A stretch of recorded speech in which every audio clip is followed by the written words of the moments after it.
بعثت نه وروسته الله ورته د علم هغه وکړله چې علم حاصل کا او کرا کرا طالبانو نبی علیه السلام مترقي که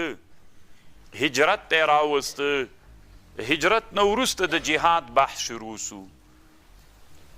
او مخکینی کوم سورتونه چې ول سورت الاعراف او سورت انعام دواړه مکی سورتونه ول او دا مدني سورت ده ځکه د جهاد سلسله چې شروع سوله هغه د مدینې منورې نه شروع سوله یسألونک عن الانفال پوښتنه کوي دوی تا نه په باره د غنیمتونو کې انفال طالبانو اصل کې نفل زیادت ته ویل کیږي خو دلته علامه شهاب الدین آلوسی وی دلته مراد له انفالو نه غنیمت ده یسألونک پوښتنه کوي له تا نه په باره د حکم د غنیمتونو کې قل ورته وایه قل الانفال لله والرسول د غنیمتونه چې دي د دې حکم الله او رسول ته سپارل سوی فاتقوا الله د الله نه ویریږئ واصلحوا ذات بینکم صلح وکئ په خپل مابین کې اصلاح ذات البین راولئ واطیعوا الله ورسوله اطاعت کوي د الله او د رسول ان کنتم مؤمنین که چېرته تاسې مؤمنان یئ نو اصلاح راولئ په مابین د تاسې کې او اطاعت کوي د الله او د رسول طالبانو ورونو علامه طنطاوي رحمه الله یو څو خبرې دلته په دې باب کې کړي دي هر یو عالم چونکې د جهاد د اسلام دین تنها د نورو ادیانو غوندې نه ده د خبرو دین نه ده اسلام داسې یو قانون راوړی چې هغه به متحرک هم وي تنها به خبرې نه کوې ډېر وخت نبی علیه السلام په مکې مکرمې کې څوک شروع که خبرې وې انسانان دعوت سول خو کله چې مدني ژوند ته راغی بیا حرکت شروع سو د جهاد حرکت شروع سو نو یوه خبر دلته دا ده چې علامه طنطاوي د امام غزالي رحمه الله نه نقل کړی وی دا دین د اسلام څه ده یوه معجزه یې دا ده چې انسانانو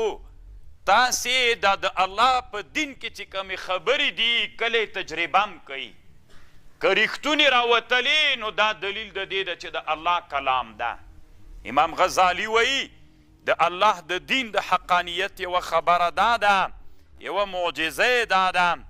چې کله ته دا دین کې بعضې قوانونو قواعد تجربه که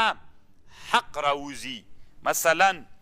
والذین جاهدوا فینا لنهدینهم سبلنا دا اوس د الله یو قانون ده والذین جاهدوا فینا لنهدینهم سبلنا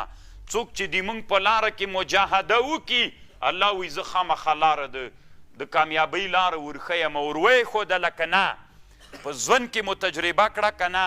دا اوس طالبانو ورونو موږ او د تاسې د جهاد سختې ورځې وې 20 کاله مبارزه واله خو الله پاک نن په ټوله دنیا کې هغه انسانان ګرځولي یو چې د عزت او د کرامت انسانان یو انشاءالله یو دویم دا د طالبانو ورونو بېګا د اسرائیلو وزیر دفاع پخوانی متقاعد سوی وزیر دفاع خبره وکړه وایي د غزې په جنگ کې کوم خبرونه چې اسرائیلي فوج خپروي دا ټول دروغ دي 15,000 اسرائیلي فوجیان مړه او زخمیان دي په دې جنگ کې نو دومره ډېر مرګزوب لی ښودلې ده نو والذین جاهدوا فینا چې جهاد کوي لنهدینهم سبلنا قسمه قسم اسباب و لارې به درښیي پرمختګ به کوي نو دی وایي د الله او د رسول یوه قاعده دا د من استعفه که څوک ځان پاک کوي الله یې پاک کوي څوک چې ځان غني غني کوي الله یې غني کوي. تاسې وي نتایجو ته وګورئ، نتیجې در سره وګورئ. یعنې تاسې خپل ژوند کې تجربې وکئ. ځان چې سوالګر غریب کوي، غریب به ټول عمر. ځان چې مالدار کوي، ټول عمر به مالدار. الله هم دنیا درکوي. دا د الله د دین قواعد دي، په دې و عمل وکئ. یو او دویمه خبرې دا کړې ده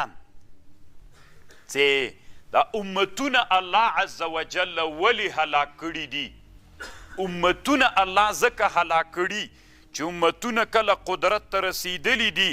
د امتونو تنعم کړی ده، ځانونه یې په نعمتونو کې مستغرق کړي دي. الله چې امتونه هلاک کړي، امتونه هلته هلاک سوي دي چې دوی د ځانونو نه متنعمین جوړ کړي دي. انسانان څه دي طالبانو ورونو؟ دا چې نعمتونه پې ډېر سي، بیا په یو حالت انسان نه درېږي، بیا له هغه نه هم ښه حالت غواړي، بیا چې هغه حالت باندې ودرېږي بیا له هغه نه هم ښه حالت غواړي. نو انسان کله چې متنعم سي بیا بغاوت کوي، ظلم ترې کیږي. زه به طالبانو یوه لنډه کې درته ووایم، اگر چې نن به مو سبق ډېر وي. طالبانو ورونو علامه ابن خلدون وایي چې کله حکومت متنعم سي هغه حکومت الله نړوي. اوس ګورئ تاسې فرض کئ دغه جومات کې چې دا ناست یئ رئیسانو، وزیرانو، والیانو، ولسوالان یئ که نه؟ نو تاسې ته طالبانو ورونو زه مو باچا یم، ما تاسې ته تنخواوې مقررې کړلې چې مقررې مو کړلې او د تاسې څارنه ما نه کوله، متنعم سوئ. که خوند یې درک، پوست موټر، ښه خوراکونه او ښه کورونه، ښه پرشونه. نو دا وزیران څه وخت بعد راغلل او ما ته یې ویلې چې پاچا صاحب مینه وی دا پیسې خو دې موږ نه بس کېږي که لږ دې راته ډېرې کړې وای. طالبانو ما تاسو ته دومره پیسې مقررې کړي دي چې د دې ملت بودیجه زه ګورم، بودیجه کې دومره پیسې دي چې په تاسې تقسیم کم، تاسې ته ایله ورسېدلې که نه؟ نو تاسې بیا راغللی یوه کال چې ووته، نو تاسې هغه یو کال مو چې ووته، تیر کال مو ښځې ته چې کالي اخیستل، نو طالبانو متر په 1000 روپیو. څه کالې تا ته ښځه وایي چې نه وزیر صاحب د پلانکي وزیر ښځه بله ورځ هلته هغه و یو مجلس و هغې ته راغلی و، ډېر خطرناک کمیس یې کړي و، د 2000 روپۍ کمیس به ماته کوې.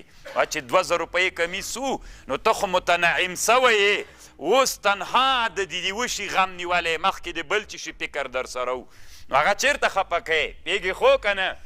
نو د 2000 روپۍ کمیس دې ورته واخیستې، متر یې په 2000 روپۍ باندې ده. نو خرچه دې څنګه سوه؟ لور دې، زوی دې، د تا خوراک، ته چې که هغه غواړې نو خو د عسکرو ته به دې هم ښه شی ورکوې. کور رنګ چې ده مخکې خو چې ووه چې راغلی واک ته نه ولې، رنګ پسې کله ګرځېدلې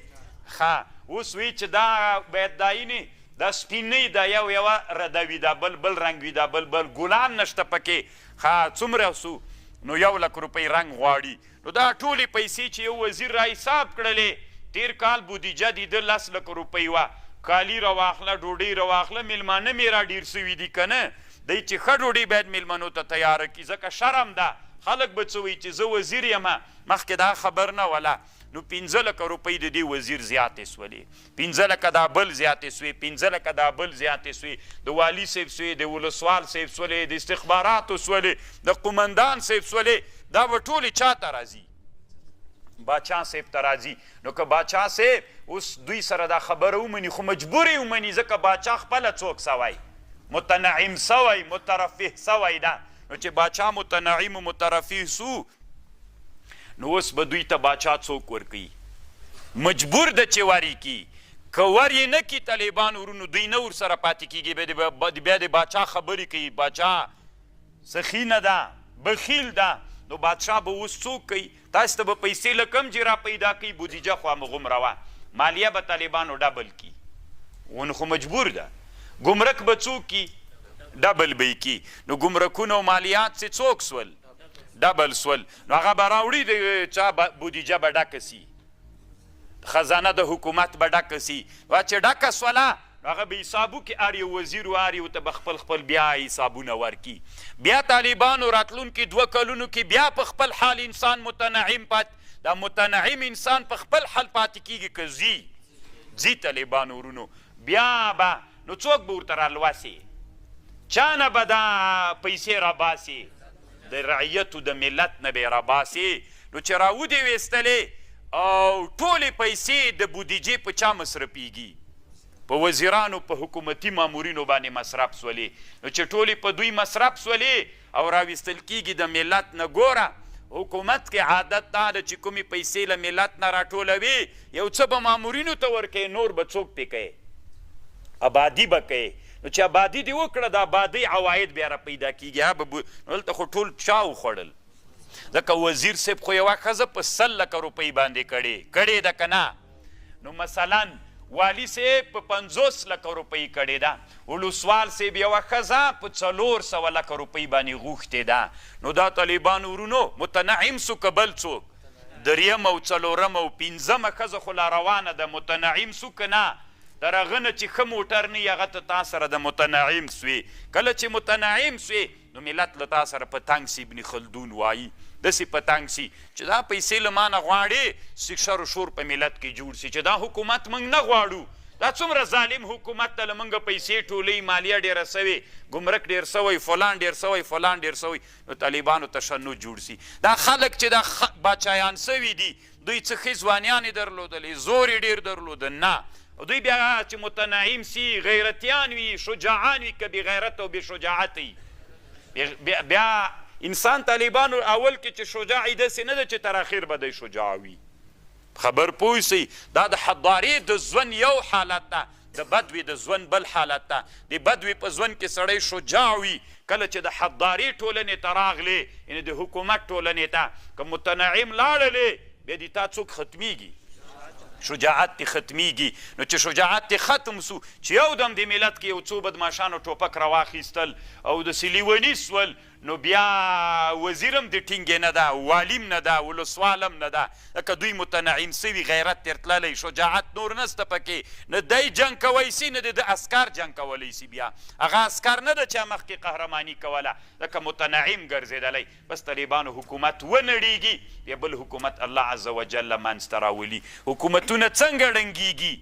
چې متنعمین سي نو الله عز وجل دې مونږه نه متنعمین کوي دا دویمه خبر سواله صحیح د جهاد د قربانۍ لار ده جهاد باندې ارمانونه پوره کیږي جهاد باندې قربانۍ کیږي خو کله چې د حکومت خلک واک ته راغلل له بدوي نه له کوچانۍ ژوند نه اوس باچایي ژوند خو د حضاري ژوند ده که نه دې ته چې راغلی متنعم سوي او که ته وایې نه کېږم داسې لیونتوب ده نه کېږي چا ویلې چې نه متنعم کېږي حال دې وګوره هغه حالت د بدوي وګوره او دغه حالت دې چا وګوره نو بل الله عز وجل چې حکومتونه ختموي څه وخت ختموي چې حکومتونه متنعمین سي طالبانو ورونو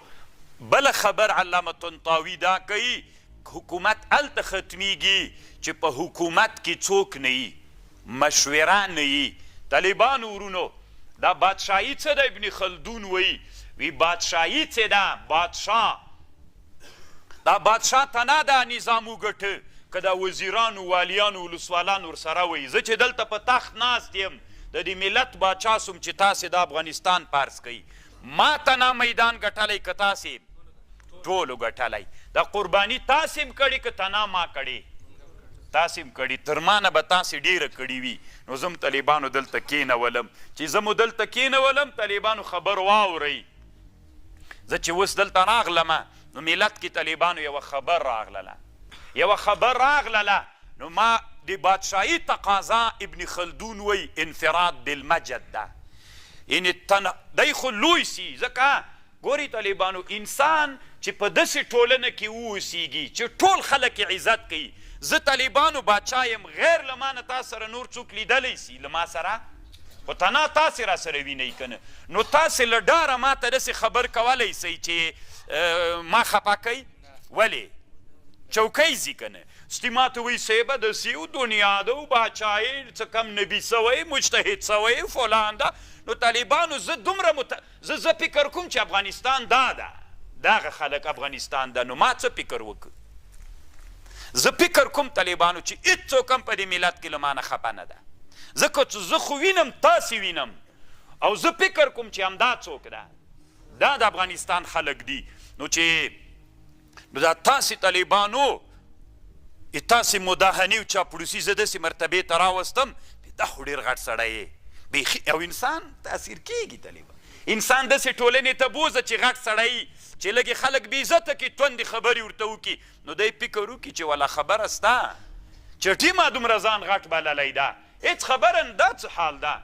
که نه چې دا نور خلک ورته راپرېږدي، رښتوني خلک وي ما ته تیزې خبرې وکړي، بیا زه پوه شم چې ونه خبر سته. او چې راپرې نه ږدئ تنها زه سم، نو زه فکر کومه چې قراره قراري ده، هېڅ خبره نشته ده، د ملت خفه ده، د ملت خوا بده ده او کار ډېر برابر ده او تم ډېر غټ سړی یې والا چې ځکه دا وزیر صاحب خو ډېر غټ سړی ده، دا څومره لوی قهرمان و، دا وزیر خو نو هغه دا والي صاحب خو بیخي ډېر غټ سړی و که نه ولې پلانکي ولایتونو کې دومره قرباني وکړه، دی چې ما ته وایي چې دومره غټ سړی ځان سره وایي. نو طالبانو سړی غټ سي، نو چې غټ سي کله چې د وطن په سطح یو فیصله راسي، ابن خلدون وایي نو دا فیصله طالبانو دی وایي نو چې زه غټ سړی یم د دوی خبرې بیا زه نه منم، ځکه تاسې غټ کړم. اوس چې فیصله مسله راغلله نو زه څه وایم؟ تاسې کار مه پکې لرئ، دا د ما مسله ده، زه یې حل کوم. ښه دا مسئله طالبانو د دې نظام د حکومت په چا باندې وي؟ په تاوان باندې وي. د هغه ولینۍ ملګري د ولسوالانو والیانو دا خو لرې که د وزیران دوی ما ته وایي چې ګوره بادشاه صاحب دا مسله قسم په الله د نظام د سقوط سبب ګرځي، مې ته کار نه لرې، دا یې ما مسله ده. د بادشاهي تقاضا څوک ده؟ انفراد، تنهاوالی په لویي باندې د بل چا خبر نه مني. څه وایي طالبانو په سورة الانفال کې علامه طنطاوي؟ نو د بادشاهي تقاضا انفراد به که زه صحیح د وزیران وایي پروا نه کوي، دا یوه خبر ده ورسره وبه یې منو، دومره ډېره خبر نسته ده. بله خبر راغله طالبانو د ملت مسئله ده، داسې یو مسئله ده چې هغه سبب د سقوط د چا ګرځي. بیا طالبانو دوی ویلې چې مشوره به پې وکړي، میل مشورې ته ضرورت نسته ده، ما تیاره خبره جوړه کړې، مسله داسې ده. صحیح ده؟ نو چې مشوره داسې ده نو دلته طالبانو ورونو د دوی په زړه کې مخکې سخته ما سره مینه وله اوس، ځکه یې نفرت سو چې یوه مسله د ودي نه منله، خو دویمه خو راسره ومنه که نه، دویم هم طالبانو ما انفراد بالمجد وکړ. نو زه چې دې واک ته رسېدلی یم، ده ویلې چې نو خو د ټول نظامي مسؤل زه ومه، ده ویلې چې ولې د پلانکي چې محاذ خو زه ومه، ده ویلې چې د پلانکي طرف. نو طالبانو دویم ویل چې هره ښځه دا دویمه دې پرېسي، درېیمه راغله طالبانو، څلورمه راغله، پنځمه راغله، شپږمه راغله. نو شپږمه مسله چې راغله طالبانو هم وایي زه په خپل طبیعت باندې حل کوم، تاسو نه هېڅ زه بیخي تاسو ته غوږ نه نیسم. نو چې وایي نه نیسم طالبانو ورونو دلته څوک رامنځته سي نفرت حد ډېر، ځکه دویم ډېر درد تېر کړی ده که نه، زندان یې تېر کړی، تکلیف یې تېر کړی، ملګري شهیدان سوي دي. نو ما ته وایي چې زه خو یې وینم چې نظام سقوط کوي، دا څه کوي باچا صاحب ته؟ نو طالبانو ورونو دی وایي چې نور ته پوه شه کار دې پوه شه، دی وایي نور ته پوه شه کار دې پوه شه. طالبانو سبب د اختلاف راسي، سبب چې د اختلاف راسي نظام په ړنګېدلو باندې سي، تشنج پیدا سي، خلک په غږېدا سي، هغه خلک خبر سي، دا خلک خبر سي، دا خلک خبر سي، حکومت کې یو تحرکات راسي، دا له غه سره غږېږي، دی وی یاره ما مې اراده ده، خو ځکه یې نه پرېږدم چې مشکل پیدا نه سي. دا د طالبانو نو نه مشوره د نظام د سقوط سبب ګرځېږي، طالبانو عدم مجلس شورا سبب د سقوط د نظام ګرځېږي. علامه ابن خلدون رحمه الله لیکلي یو کینی بل کینی بل کینی بل کینی بل کینی. طالبانو زه چې د چوکۍ باندې نیغ ناست یم خو د ده برکتو د ده برکتو د ده برکتو د ده دی برکتو. دوی چې طالبانو ما نه یې خواته سي زه څنګه کېږم؟ کښت کته نه نوځم طالبانو، ځکه خو چې زه لوړ ومه د چا په وجه ومه، دی چې ما نه لرې سول خپله کته زه طالبانو کته نه نوځم، چې زه لاړم طالبانو نظام څوک سقوط وګرځېده. دا طالبانو علامه طنطاوي رحمه الله وی ذلك انکم ترکتم الشورا التي سمیتم سورة باسمها. قرآن کې مستقل صورت ده که نه د شورا په نوم باندې، ولا قائمة للاسلام الا بها. اسلام په چا باندې قایم کیږي؟ او کله چې طالبانو زه شورا ومنم چې مشوره سوله، تاسو ته وایم بس تاسې اکثریت چې کومه فیصله وکړه زه هغه منم، دوی هم خوشحالیږي. دوی له هغه والیانو سره مشوره وکړي، والیان طالبانو ولسوالانو سره مشوره وکړي، نو دا نظام بیا بې اتفاقي نه منځته راځي چې منځته رانغله له حکومت څوک کوي؟